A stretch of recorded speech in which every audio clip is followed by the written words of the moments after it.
মাননীয় স্পিকার, নতুন সরকার ক্ষমতা গ্রহণের পর থেকে ব্যাংক থেকে ঋণ নেয়ার পরিমাণ ক্রমাগতই বাড়ছে। ক্ষমতা গ্রহণের মাত্র 52 দিনে ব্যাংক থেকে 44,500 কোটি টাকার ঋণ নিয়েছে বর্তমান সরকার। সরকারের দ্রুত ঋণ বৃদ্ধির কারণে ইতিমধ্যে চলতি অর্থবছরে বাজেটে নির্ধারিত লক্ষ্যমাত্রা ছাড়িয়ে গেছে। এবার বাজেটে লক্ষ্যমাত্রা ধরা হয় 1,04,000 কোটি টাকা। সেখানে চলতি অর্থবছরের জুলাই থেকে 9 এপ্রিল পর্যন্ত সরকার ঋণ নিয়েছে 1,12,761 কোটি টাকা, যা লক্ষ্যমাত্রার 108%।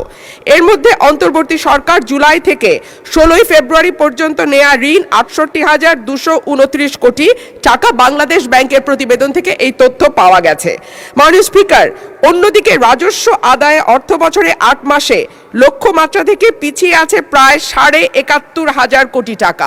মাননীয় স্পিকার, আপনার মাধ্যমে মাননীয় মন্ত্রী মহোদয়ের কাছে আমার প্রশ্ন, আমরা রাজস্ব বাড়ানোর ক্ষেত্রে এবার নতুন কোনো পরিকল্পনা নিচ্ছি কিনা, করের আওতা বাড়ানো হচ্ছে কিনা এবং হলে সেটি কিভাবে? ধন্যবাদ মাননীয় স্পিকার।